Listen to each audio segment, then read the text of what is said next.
Olá, seja muito bem-vindo ao Business, a sua revista eletrônica que traz o que há de mais importante no mundo dos negócios. E vamos aos destaques da semana. É o assunto do momento. A gigante Nestlé confirma a compra da Copenhagen em um negócio de mais de 3 bilhões de reais.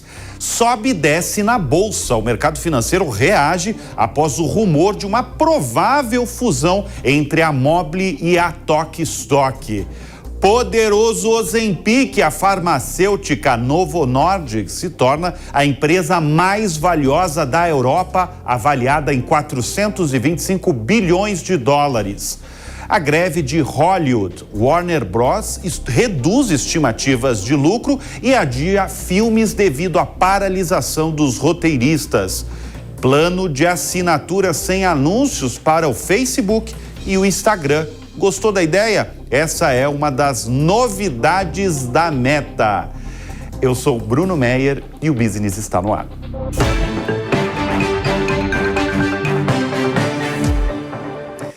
O assunto da semana foi sacramentado na madrugada de quinta-feira, às 2h da manhã. Foi nesse horário que a multinacional suíça Nestlé assinou um contrato de compra da marca brasileira de chocolates Copenhagen, uma marca fundada em 1928 por 2 imigrantes europeus e hoje administrada por Renata Vick, que começou como estagiária e chegou à presidência de uma das maiores empresas de chocolates do país. A Renata Vick foi minha última convidada da última edição aí do Show Business aqui na Jovem Pan, exibido todas as quartas-feiras às 10 da noite. E nós questionamos a Renata sobre os próximos passos da Copenhagen com essa aquisição. Ela disse o seguinte: ela vai seguir na liderança máxima da empresa, continua como CEO e o modelo de negócio da empresa dela vai ser preservado. A Renata tem 41 anos de idade, é formada em marketing e administração e é conhecida no mercado por ser incansável. Esse, aliás, é o apelido dela, porque ela gasta sola de sapato para andar nas 710 franquias das lojas Copenhagen em todas as regiões do país. Ela é o nome por trás do avanço da Copenhagen nos últimos tempos. Ela está no negócio desde os 16 anos, quando o seu pai, o Carlos Moraes, vindo do setor farmacêutico, comprou a empresa da família que fundou a fabricante de chocolates em 1928. Foi ela, por exemplo, quem idealizou a Brasil Cacau, que é uma marca de chocolates bem mais popular aí da Copenhagen. O valor dessa compra não foi divulgado, mas estaria aí entre 3 bilhões e 4 bilhões e meio de reais.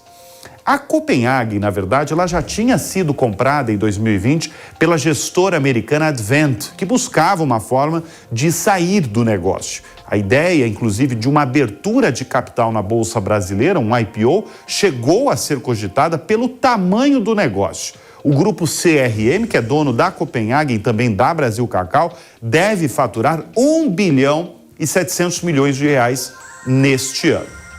A compradora é a Nestlé. A Nestlé, ela segue sendo uma potência com marcas muito conhecidas e vendidas. Só vou citar 2 exemplos. Tem o Kit Kat, tem o Alpino. É uma empresa com 20 mil funcionários, 15 fábricas no mundo. E tudo isso, todo investimento que ela está fazendo aqui no Brasil, com essa aquisição, por exemplo, é porque o mercado brasileiro da Nestlé em chocolates e biscoitos é o campeão de vendas no mundo da multinacional. Só para se ter ideia, nos últimos 12 meses, a empresa teve um crescimento de 24% no Brasil, impulsionada pela alta demanda dos produtos da marca. Com essa transação, agora, a Nestlé entra no primeiro, poderoso setor de franquias no Brasil e segundo, ela se posiciona de vez no mercado de chocolates finos ou dos chocolates premium, porque a Copenhagen é famosa aí também pelos chocolates mais caros e para uma fatia da população aí que banca chocolates mais caros, gasta mais para ter um chocolate talvez com uma qualidade melhor e também para dar de presente. Na última edição do Show Business, a gente falou sobre essa marca da Copenhagen, que é de você presentear os outros, né? Os familiares, os amigos. É um dos filões da empresa você presentear. Eles ganham muito dinheiro com isso. Vamos ver aí os próximos passos dessa importante aquisição, que é uma aquisição, inclusive, do ano de 2023. E a brasileira Embraer está na liderança dos pedidos dos eVTOLs, os carros voadores. E isso no mundo, porque segundo o Índice de Realidade de Mobilidade Aérea Avançada, é um relatório da consultoria SMG, a IVE, que é uma empresa que começou como uma startup dentro da Embraer, inclusive o business já esteve na IVE dentro da Embraer, hoje está listada na Bolsa de Nova York. A IVE acumula 2.850 pedidos desses eVTOLs, que é a sigla em inglês para o veículo elétrico de pouso e decolagem vertical. O número que eu acabo de falar, que é quase 3.000 pedidos, é exatamente o dobro do número de pedidos da segunda colocada, que é a Vertical Aerospace, uma empresa britânica que acumula 1.425 pedidos em andamento. Em terceiro lugar, vem a chinesa Ehang, com 1.256 encomendas desses carros voadores. A aeronave elétrica deve operar comercialmente em São Paulo em 2026, isso se tiver tudo regulamentado. É basicamente isso que vocês estão vendo aí, olha. Tem várias empresas no mundo desenvolvendo essas aeronaves, esses veículos aí elétricos. Essa é uma imagem, inclusive, que o Business fez direto da Embraer no ano passado com um simulador. Foi muito legal essa matéria, inclusive. A ideia desses veículos é fazer trajetos curtos. Por exemplo, sair de um ponto da Avenida Paulista, onde ficam os estúdios da Jovem Pan, e ir até o aeroporto de Guarulhos, o aeroporto internacional, numa viagem aí de poucos minutos e por um preço bem acessível. A Embraer, inclusive, fala que pode chegar a um preço de um táxi um pouco mais premium aí. Esperar para ver. Segundo uma projeção da IVE, a empresa espera alcançar 12 milhões e 700 mil passageiros por ano em 2023, tanto em São Paulo quanto no Rio de Janeiro.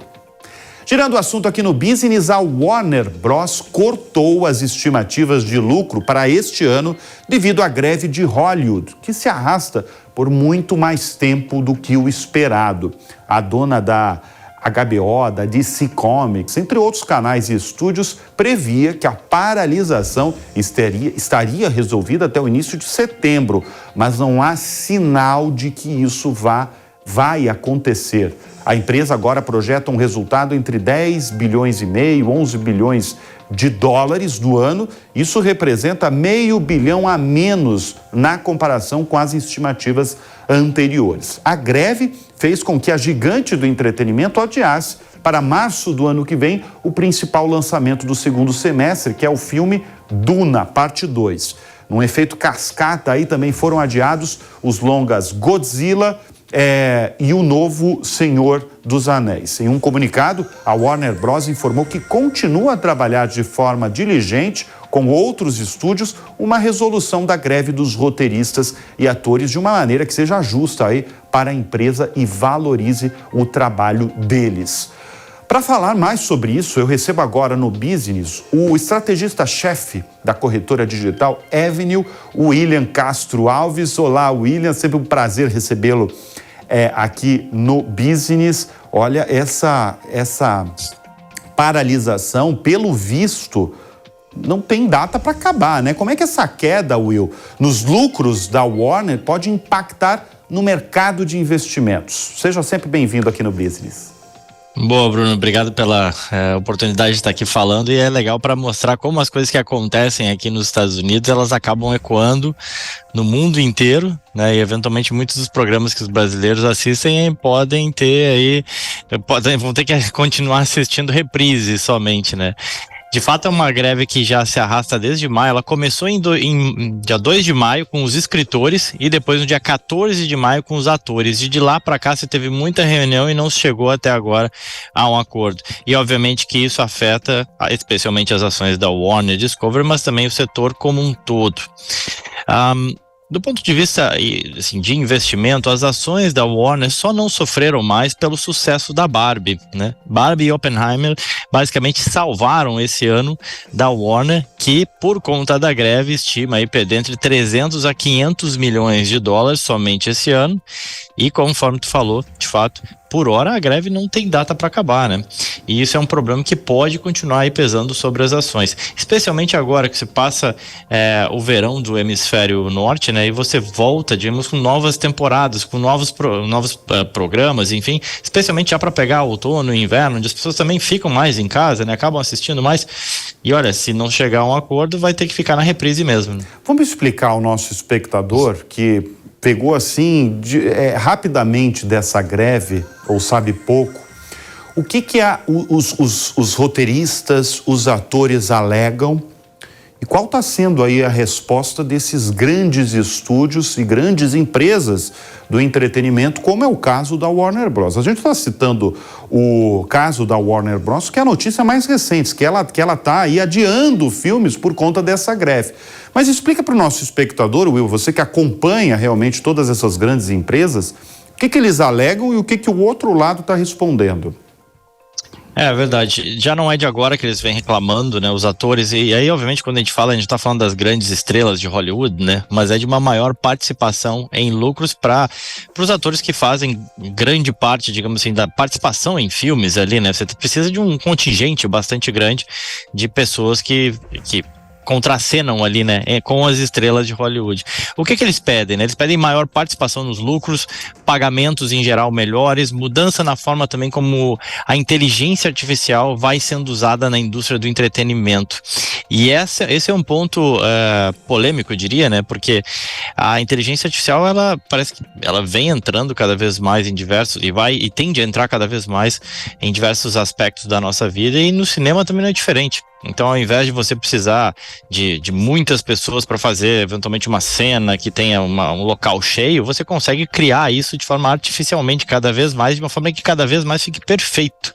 E aí, consequentemente, você precisa de menos atores. Então, um pouco daquela discussão, um pouco daquela briga, né, que a gente viu acontecer quando diversas indústrias foram disruptadas, digamos assim, né? Além disso, os roteiristas também, né? Você consegue criar roteiros hoje em dia com inteligência artificial cada vez melhores. Então, os caras estão tentando proteger o seu emprego. Por outro lado, também é verdade que é uma indústria que fatura milhões e que essa parcela, especificamente, é uma parcela relevante de pessoas, né? Acaba abocanhando um pedaço menor desse montante que é gerado, né? Agora estão vindo as consequências, né? Você está adiando produções importantíssimas que geram bilhões de dólares. Será que não vai ter aí pelo menos uma trégua entre os estúdios e a mão de obra que faz o negócio acontecer, como roteiristas, atores? O que está sendo comentado aí nos Estados Unidos? Que o Will está diretamente aí de Miami, na Flórida. Exato, aqui está se falando bastante disso, exatamente conforme eu falei, né? Porque você está começando agora o outono e depois vem o inverno, e seria um momento de lançamento, de muitos lançamentos, né? E você não tem como lançar, assim como tu já bem comentou, né? Já tem filmes que estão sendo adiados lá para dezembro de 2024. E aí como é que fica isso? E é uma indústria que movimenta muitos milhões, né? Do ponto de vista de investimentos, ela é uma indústria de fato complexa, você tem que estar toda hora criando novos conteúdos, o Netflix está aí para mostrar isso, a concorrência foi cada vez mais aumentando, então sob o ponto de vista de investimentos, é um setor realmente complicado. O CEO da Warner Bros. Falou essa semana, inclusive, olha, a gente tem que chegar a uma solução, é fundamental que isso seja resolvido, esperava que se acabasse agora em setembro, revisou, dizendo que pode durar mais. E só não foi, conforme eu falei, só não foi pior, né, esse ano, porque você teve 2 sucessos, né? Barbie foi realmente um sucesso estrondoso, realmente chamou a atenção e gerou. Ainda bem que eles tinham. Ainda bem que eles tinham a Barbie ali para lançar, né? Imagina se não tivesse um fenômeno aí do audiovisual chamado Barbie esse ano, né? Não, exatamente, cara. Tô assistindo um programa de TV aqui nos Estados Unidos, tava o Shaquille O'Neal e o Charles Barkley, dois caras de NBA, no intervalo de um jogo de basquete falando de Barbie, assim, cara. Assim, é nesse nível, assim, você vê como realmente entrou em diferentes segmentos, foi um sucesso. O Oppenheimer também foi um sucesso e com isso contrabalanceou, né, exatamente. Esse que poderia ser um ano pior, né? Mas isso você falou, se você não conseguir, né, ter essa bala de prata eventualmente, né? William Castro Alves, da Avenue, sempre prazer recebê-lo aqui, dessa vez falando aí sobre o setor poderoso aí do entretenimento. Obrigadíssimo pela presença, Will. E girando o assunto aqui no Business, a fabricante britânica de chips ARM tem se reunido aí com potenciais investidores antes da esperada, aguardada estreia no mercado de ações na Bolsa de Tecnologia de Nasdaq em Nova York. A empresa, ela produz chips utilizados na maior parte dos nossos celulares e ela foca aí em uma oferta pública. Ela pretende levantar até 4 bilhões e 87 milhões de dólares em seu IPO. Com essa operação, a empresa de tecnologia terá um valor estimado em 54 bilhões e meio de dólares. Isso é o estimado, né? O acordo é um teste aí que todo o mercado financeiro está de olho no mundo todo, especialmente nos Estados Unidos. Afinal, pode ser o renascimento do mercado de IPO, das aberturas aí de capitais de empresas no mundo todo. O grupo japonês SoftBank está por trás dessa empresa quando comprou a ARM em 2016 por 32 bilhões de dólares naquele ano. Mais tarde, vendeu um quarto do negócio por 8 bilhões ao Vision Fund, que é uma unidade do investidor tecnológico japonês. E agora vamos falar do setor de móveis e decoração, que foi agitadíssimo na última semana. Será que a Tok Stock e a Mobile vão se juntar? A Mobile informou que, apesar de manter conversas aí para um negócio, não há um acordo ou uma proposta para uma fusão com a Tok Stock. Mas o mercado, quando tem esse zum, olha de outro jeito. A empresa de móveis e decoração, a Mobile, afirmou que a sua acionista controladora, que é a Home24, não tem planos de realizar uma oferta pública de ação, de aquisição aí de ações destinada aos acionistas da Mobile. As ações chegaram a subir 11% após o Valor Econômico noticiar que os controladores da Mobile, a Home24 e da Tok Stock teriam acertado aí os termos de acordo para uma fusão que seria feita por meio de troca de ações. Segundo a reportagem, os acionistas da Mobile ficariam com 80% da nova empresa e os da Tok Stock com 20%. Como eu falei, quando tem um zum desse, o mercado fica todo atento e a gente vai seguir acompanhando para ver se realmente vai acontecer aí uma possível fusão da Mobile com a Tok Stock. E um recorde foi batido entre as maiores empresas do mundo. Agora, a maior empresa da Europa é do setor farmacêutico. E ela é dinamarquesa, ela se chama Novo Nordisk. A gente já falou aqui dessa empresa no Business, ela virou a empresa mais valiosa do continente da Europa, depois de superar o conglomerado francês de luxo LVMH, que é dono da Louis Vuitton, da Tiffany, da Sephora. Meses atrás, a farmacêutica, inclusive, já tinha superado a Nestlé e se tornado a segunda maior empresa da Europa. A Novo Nordisk tem agora um valor de mercado de 425 bilhões de dólares. O que aconteceu para ter essa subida aí avassaladora? O motivo da ascensão dessa farmacêutica tem um produto especial que passou a ganhar força, incluindo aqui no Brasil. Chama-se Ozempic. Para quem não conhece, ele é um remédio que nasceu como um medicamento para o combate à diabetes, mas teve o princípio ativo ligado ao emagrecimento. Outro produto dessa lista da farmacêutica é o Wegovy, um medicamento injetável semanal também para perder peso, que virou sensação aí entre celebridades de Hollywood e de nomes conhecidos do Vale do Silício na Califórnia. O Wegovy, ele foi liberado no início deste ano pela Agência Nacional de Vigilância Sanitária, a Anvisa. Agora, eu estou dando toda essa notícia aí da fabricante de remédio que se torna aí a empresa mais valiosa da Europa, mas eu quero dizer aí, reforçar que os médicos devem ser consultados sempre antes do uso desses medicamentos.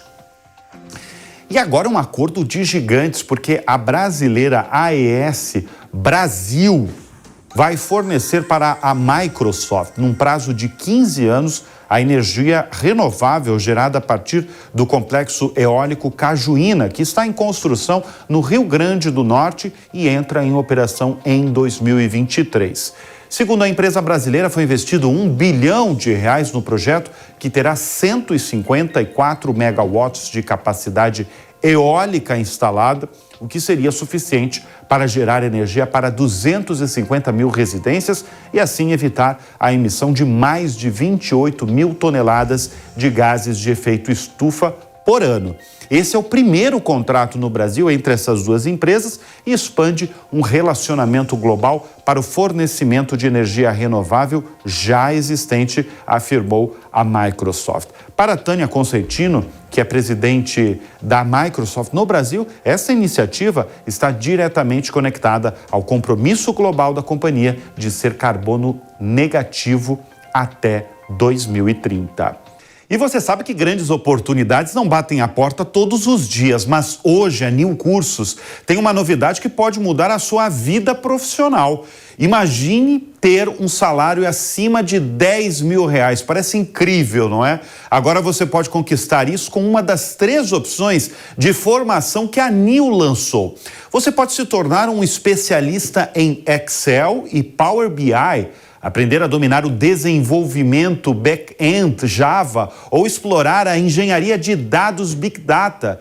E todo esse conhecimento é ministrado por especialistas para você alcançar os seus objetivos de maneira didática e compreendendo as principais novidades de cada área. Dá só uma olhada.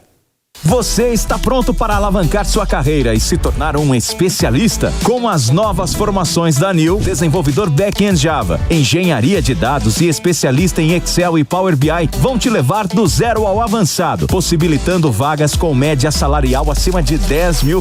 Tudo isso de forma online e preço acessível, podendo parcelar em até 12 vezes sem juros. Acesse agora niucursos.com.br e comece sua trilha rumo ao novo. E a melhor parte, você garante 25% de desconto usando o cupom F25 em qualquer uma das formações. Mas atenção, é exclusivo para quem acessar o site hoje e usar o cupom F25. Então, aponte a câmera do seu celular para o QR Code que está aparecendo na tela ou acesse niucursos.com.br e abra as portas para um futuro de sucesso. Bom, eu acabei de falar da Microsoft, deixa eu falar de outra gigante de tecnologia, da Meta, que pode lançar um plano de assinatura sem anúncios. A ideia é o lançamento valer para Instagram e o Facebook, inicialmente para a União Europeia. 4 executivos da Meta confirmaram ao The New York Times o plano, aí, a existência de um plano de lançar esse tipo de serviço. Deixa eu chamar imediatamente o Leopoldo Gereissati, o CEO da Allset Comunicação, que entende tudo aí de conteúdo criativo, de inovação dessas gigantes de tecnologia. Leopoldo, por que a Meta quer e pensa cobrar agora por uma versão sem anúncio? Seja bem-vindo ao Business. Olá, Bruno, e olá também toda a audiência aí da Jovem Pan, é um prazer aqui estar com vocês. Eu não sei exatamente se a Meta quer, mas eu acho que é uma questão de integridade e disponibilidade com consciência do seu próprio dado, né, a questão do indivíduo, né. Então aqui eu acho que tem uma questão de regulação. A União Europeia costuma ser bastante rígida e criteriosa, não só com a comunicação, como para o brasileiro exportar alimentos para lá, por exemplo, é super difícil, né? Então eles são criteriosos de uma forma geral, e eu acho que o que a União Europeia quer fazer com isso é cuidar dos dados, né, dos seus cidadãos europeus, né? Então, se você pensar do ponto de vista prático, né, você lançar um plano de assinaturas, né, com monetização, quer dizer, cobrando do cidadão, é uma forma de você continuar recebendo uma receita aí, né, do público, né, considerando que eventualmente pela lei, pela regulação, você vai ter que parar de invadir ali o espaço um pouquinho Quer do dizer, usuário com uma quantidade. Quer dizer, ela está interessada em duas frentes ali. Ela quer abrir uma nova fonte de receita, só que ela está interessada, claro, nos nossos dados. É isso, Leopoldo? Exato. Eu acho que tem, assim, né, do ponto de vista prático, né, eu sou suspeito para falar aqui também, porque eu tenho uma agência de publicidade, mas a publicidade ela tem que ser vista como algo, na minha opinião, ao menos aqui, construtiva, né? Então eu acho que se você, como usuário, né, passa a ter a opção de assinar um plano, por exemplo, da Meta aqui, para que você não seja, né, atrapalhado, vamos dizer assim, por nenhum tipo de anúncio, eu acho isso bom, né? Bom porque é uma opção para quem tem um bolso, né, mais cheio, inclusive, né? Agora, se você não faz parte aí dessa faixa de renda, vamos dizer assim, então a publicidade ela ajuda muito, né, do ponto de vista prático, a você poder consumir conteúdo de qualidade.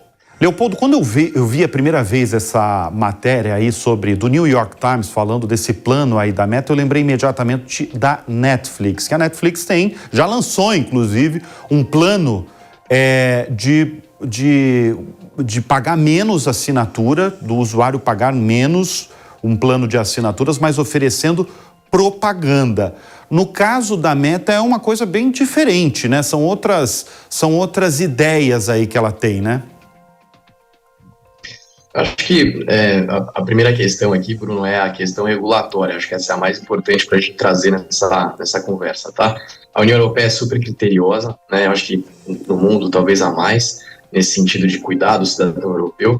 E eu acho que a intenção deles é que a gente tenha clareza do que a gente está fornecendo, não só para a Meta, mas para todos aqueles grandes players de rede social em termos de dados, para que eles possam, né, de uma forma mais transparente, usar esses dados para se comunicar com a gente, né? Então, dado que isso me parece estar sendo imposto agora, né, pela regulação, cabe ao Facebook achar essa alternativa, né, a Meta achar essa alternativa de cobrar um plano mensal aí do usuário para poder continuar, né, oferecendo o seu serviço lá pela região. Bom, eu conversei com Leopoldo Gereissati, fundador e CEO da AllSet. Obrigado pela presença aqui no Business. Sempre lembrando que o nosso encontro é aos sábados, às 15h, tem reprise às 22h30. Tenha um ótimo fim de semana e sempre bons negócios no radar.